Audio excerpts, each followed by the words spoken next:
여러분, 저는 오늘 순교 기념주일을 맞이하여 순교의 정신이라는 설교 제목으로 함께 말씀 나누고자 합니다.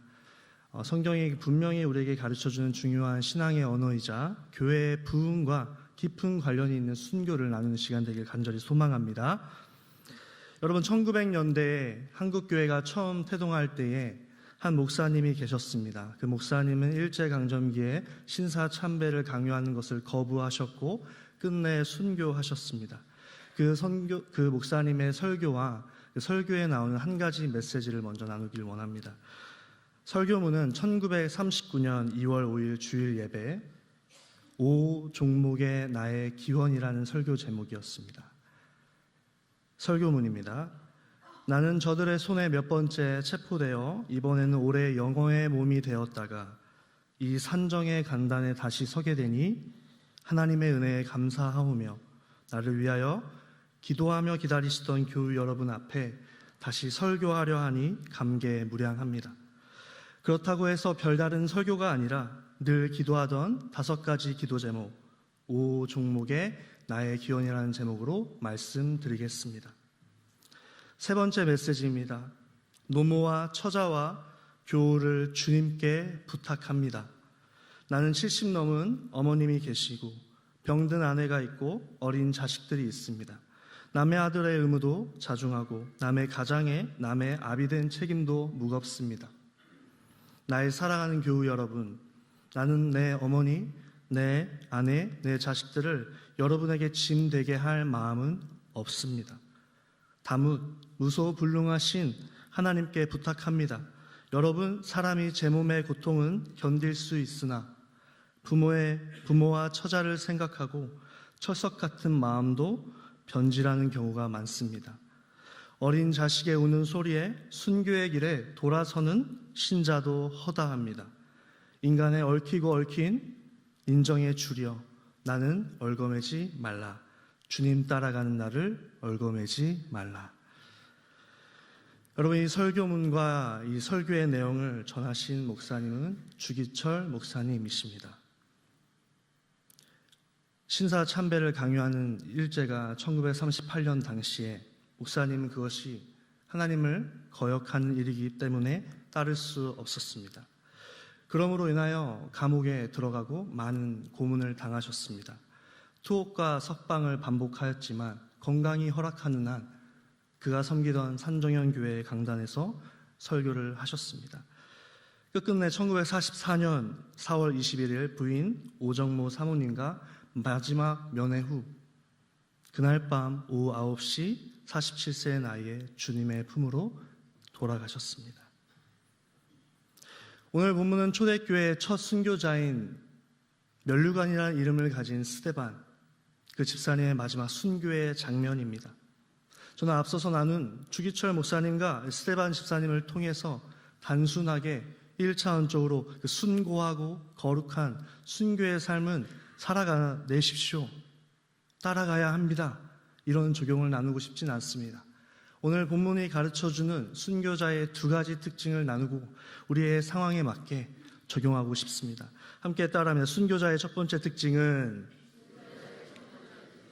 성령 충만함입니다. 오늘 본문 사도행전 7장 54절과 55절을 쉬운 성경으로 다시 읽겠습니다. 함께 읽습니다. 시작.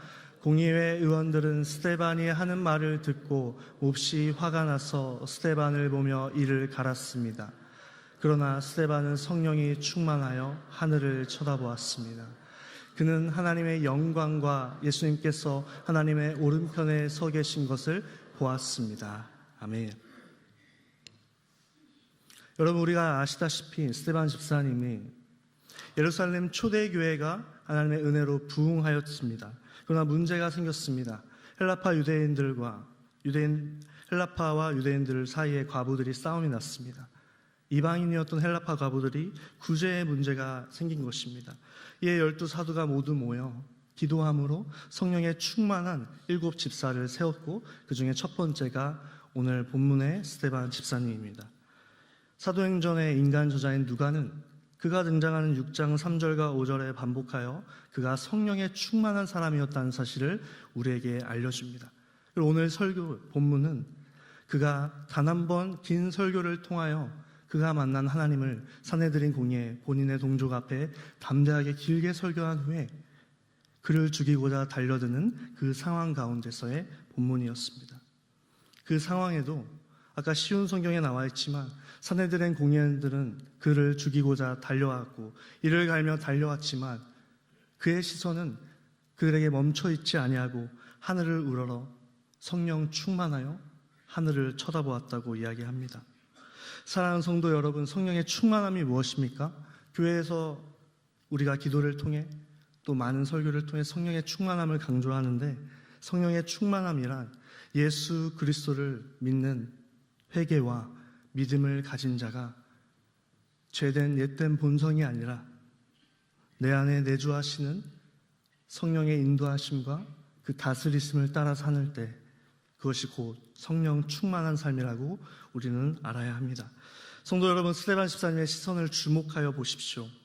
비록 지금 당장 자신이 죽는 상황에 직면해 있을지라도 그의 시선은 산헤드린 공의회 동족에게 향하고 있지 아니하고, 오늘 본문 55절과 56절에 보다라는 단어가 계속해서 등장하고 있는데, 하늘에 계신 그 하나님과 그 하나님의 아들 보좌 우편에 우리를 위하여 중보하시는 그 예수님, 그 주님, 인자이신 세상의 진정한 통치자이신 주님께 시선이 고정되어 있습니다.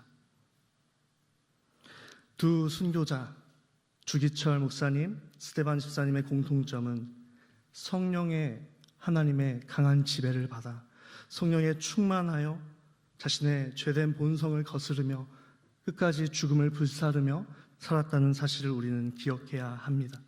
여러분, 우리가 성령의 인도하심을 따라 사는 사람은 오늘 우리가 마지막 앞서서 우리가 찬양 시간에 불렀던 찬양의 고백처럼 주님을 끝까지 바라보는 사람입니다. 그래서 히브리서 12장 2절 쉬운 성경으로 상반절만 다시 한번 읽겠습니다. 시작.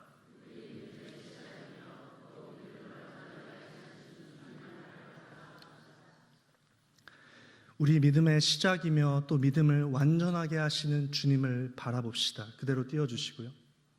히브리서의 기자는 우리의 믿음의 시작이 예수를 믿는 것으로 시작하는 것뿐만 아니라 과정도 완성도 믿음을 완전하게 하시는 그 주님을 바라볼 때 가능하다는 사실을 우리에게 알려주고 있습니다. 그렇습니다. 성령에 충만한 사람은 세상이 나를 조롱하고 핍박하고 미워하는 걸 인정하고 그것에 일희일비하는 것이 아니라 성령의 충만함으로 그들과 똑같이 죄악을 말과 행동으로 범하지 않는 사람인 줄 믿습니다. 여러분, 우리가 성령에 충만한 사람은 주님께 날마다 시선이 고정되어서 나의 생각과 마음을 살펴보는 사람인 줄 믿습니다. 그것이 순교자의 첫 번째 중요한 특징입니다. 우리 모두가 남은 6개월, 올해 절반 정도 남았는데요. 지난 세월은 우리가 성령의 충만함을 그렇게 잘 살지 못했을지라도 앞으로 하나님의 건강과 은혜를 주셔서 살게 하신다면 날마다의 삶 가운데 저를 비롯한 이 자리에 계신 모든 여러분이 성령 충만함으로 살길 주님의 이름으로 소망합니다. 여러분, 순교자의 두 번째 특징 함께 따라합니다. 긍휼의 눈이 살아 있습니다. 여러분, 본문 7장 60절을 다시 한번 읽겠습니다. 시작. 무릎을 꿇고 크게 불러 이르되 주여 이 죄를 그들에게 돌리지 마옵소서. 이 말을 하고 자니라. 아멘. 그대로 띄워주시고, 스데반은 마지막 기도를 하는데 순교자의 두 번째 특징을 알려줍니다. 그냥 그 죽는 그 순간 가운데 집사님은 자신이 아니라 죄악을 범하고 있는 그들 동족을 향하여 주님, 예수님, 이 죄를 그들에게 돌리지 마옵소서 기도하고 있습니다. 여러분, 오늘 본문에서 57절을 보시면 그들이 큰 소리를 지르며 귀를 막고 일제히 그에게 달려들어 바른 복음을 전하지만 산헤드린 공의회 그들의 동족들은 귀를 닫고 싶어하고 크게 소리를 질러 오히려 괴성을 지르며 그를 죽이고자 이를 가며 앞에 등장하지만 똑같은 크게 소리를 부르고 무릎을 꿇고 크게 소리를 불러 외치고 있지만 같은 괴성이지만 다른 의미를 가지고 있습니다. 이것이 순교자의 두 번째 특징인 것이죠. 돌리지 마옵소서 라는 표현은 능동태로 적혀 있습니다. 스데반 집사님은 억지로, 조금 더 쉽게 표현하면 보여주기식이 아니라 늘 성령 충만하기 때문에 귀를 막고 달려오고 크게 소리를 지르며 돌을 던지며 자신에게 찾아온 그들을 향하여 똑같은 크게 소리를 부르는 괴성의 소리를 있는 힘을 다하여 다하지만 다른 내용, 죽이고자 하는 내용이 아니라 그들의 영혼을 긍휼히 여기며 죄를 사하여 달라고, 주님 용서해 달라고 그들을 향하여 기도하고 있습니다. 이것은 예수님이 십자가의 마지막 가상 7원의 첫 번째 말씀을 연상하게 하는데, 누가복음 23장 34절을 함께 읽겠습니다. 시작. 이에 예수께서 이르시되 아버지 저들을 사하여 주옵소서, 자기들이 하는 것을 알지 못함이다 하시더라. 그들이 그의 옷을 나눠 제비 뽑을세. 아멘. 자신의 옷을 벗기고 수치를 느끼게 하는 말들을 뱉어내는 로마 병정들과 조롱하는 유대인들, 그들 앞에서 우리 주님은 아버지 저들을 용서해 달라고 기도하고 계셨습니다. 여러분, 그렇습니다. 주님의 긍휼을 아는 사람은 다른 영혼을 불쌍히 여길 수밖에 없습니다. 죄인인 내가 그 긍휼로 은혜를 받았기 때문입니다. 사랑하는 성도 여러분, 오늘날 우리의 시대를 보십시오. 당장 내일 월요일인데 우리의 일상 가운데 직장을 가더라도 사업장을 가더라도 예수님을 믿지 않는 불신자이든 신자이든 우리가 그들에게 긍휼과 자비를 찾아보기 힘들기 때문에 힘들지 않습니까? 저는 그런 것 같습니다. 다른 사람이 구원받는 것에 큰 관심이 없습니다. 돈 잘 버는 것도 큰 관심이 없습니다. 잘 되는 것도 큰 관심이 없습니다. 내가 중요하기 때문이죠. 그러나 예수 그리스도를 믿는 참된 회개와 믿음을 한 신자는 긍휼한 사람인 줄 믿습니다. 다른 사람의 그 상황과 영혼의 필요를 알고 그를 위하여 기도할 수 있는 사람인 줄 믿습니다. 한 가지 책을 읽었는데, 최근에 행복하고 성숙한 삶을 위한 성품 사전이라는 책이 있는데 긍휼에 대해 다음 두 가지 표현을 하더라고요. 제가 나눠드리겠습니다. 긍휼의 반대말은 냉담입니다. 주님은 말세의 특징 중 하나가 사랑이 식어지는 것이라고 하셨습니다. 우리가 하나님의 사랑을 깊이 체험할수록 그분을 향한 사랑이 자라나고 남을 불쌍히 여기는 긍휼을 실천할 수 있게 됩니다. 긍휼의 반대말은 냉담입니다. 이것이 말세의 특징인데 사랑이 식어지는 것이죠. 근데 그 반대말은요, 하나님의 사랑을 깊이 체험한 사람일수록 다른 영혼을 긍휼하게 본다는 사실입니다. 그렇습니다. 성도 여러분, 저와 여러분이 다른 영혼에 대해 사랑이 식어가지 않기를 주님의 이름으로 소망합니다. 보다 더 정확한 표현으로는 그 영혼이 구원받지 못한 영혼이라면 그 영혼을 불쌍히 여길 수 있는 우리 모두가 되길 주님의 이름으로 소망합니다. 오늘날 우리의 가족 중에, 이웃 중에 특별히 아직 예수님을 믿지 않는 불쌍한 영혼들이 떠오르지 않습니까? 스데반 집사님을 향하여 죽이러 달려오는 동족들은 집사님의 마음 가운데는 복음을 모르고 부인하고 듣기를 거부하는 자들이기 때문에, 구원받지 못한 불신자들이기 때문에 얼마나 긍휼한 마음이 있었을까요?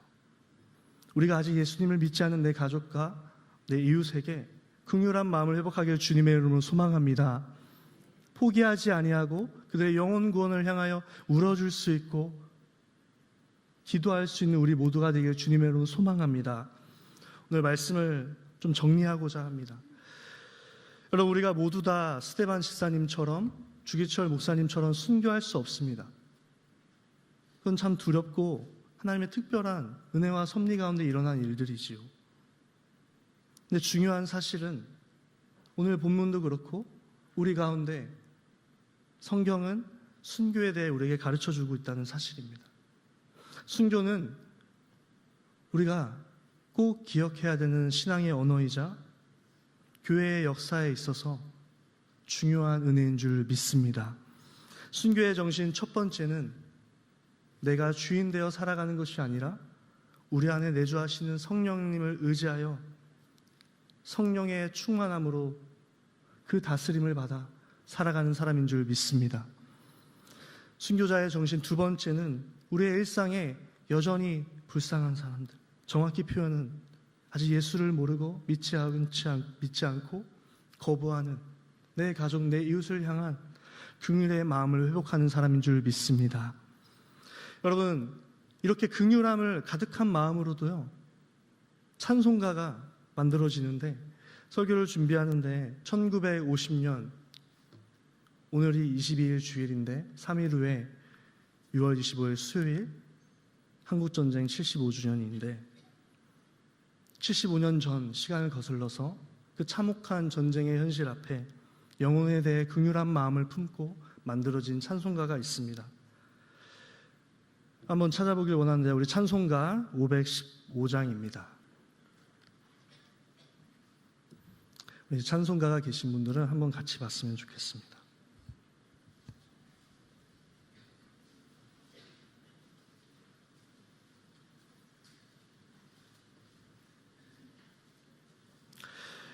여러분, 찬송가 515장 눈을 들어 하늘 보라입니다.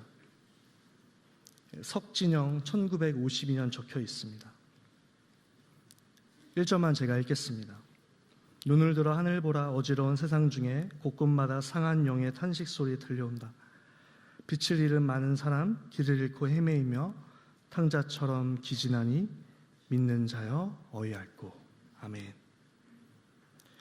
6.25 전쟁이 발발하자 피난민의 행렬을 따라 고 석진영 권사님은 부산으로 갔습니다. 당시의 부산은 아비규환이었습니다. 낙동강 최후의 방어선을 기점으로 피를 튀기며 죽고 사는 전쟁 앞에 피난민들은 마지막 최후의 보루 앞에 있었습니다. 가족과 생일벌을 하고 그런 상황 가운데 불신자들은 곡소리를 내고 탄식 소리를 내고 믿는 사람들 역시도 믿음을 포기하는 일들이 생겨납니다. 그때 권사님은 이러한 상황 가운데 그리스도인들은 탄식 소리 가운데 탕자처럼 기진맥진해서는 안 되고 그럴 때일수록 더더욱 세상의 빛과 소금으로 영혼을 향한 긍휼한 마음으로 살아야 된다는 믿는 자여 어이할꼬 하늘을 우러러보는 이 땅을 당시에 바라보면 얼마나 아비규환이고 곡소리 나고 힘들지만 하늘에 계신 그 하나님, 주 하나님을 바라보라는 찬양을 작사하게 되었습니다. 저는 우리가 순교 기념주의를 맞이하며 6.25 그 어지러운 세상에서도 영혼들이 방황할 때 영혼들을 긍휼히 여기며 찬양을 만들어 위로했던 이 권사님의 고백이 우리의 고백이 되길 주님의 이름으로 소망합니다. 마지막으로 사도행전 8장 7절 8절 읽고 함께 기도하고 마치겠습니다. 사도행전 8장 7절 8절입니다. 함께 읽습니다. 시작. 많은 사람에게 붙었던 더러운 귀신들이 크게 소리를 지르며 나가고 또 많은 중풍병자와 못 걷는 사람이 나으니 그 성에 큰 기쁨이 있더라. 아멘. 집사님의 순교 이후에 복음이 멈출 것 같고 교회가 망할 것 같고 끝날 것 같았지만 하나님은 복음이 사마리아로 흘러가게 하셨고 방금 나눈 말씀처럼 빌립 집사님의 복음을 통하여 사마리아 성에 많은 귀신 들린 자들이 자유를 누리고 중풍병자와 다리를 못 걷는 지체장애인들이 나음을 입고 무엇보다 그 성에 큰 기쁨을 주셨습니다. 저는 소망하는데 우리 서울남교회 역시 성령에 충만하고 긍휼함을 회복하여 이러한 많은 은혜들이 우리 교회 가운데 있기를 주님의 이름으로 소망합니다.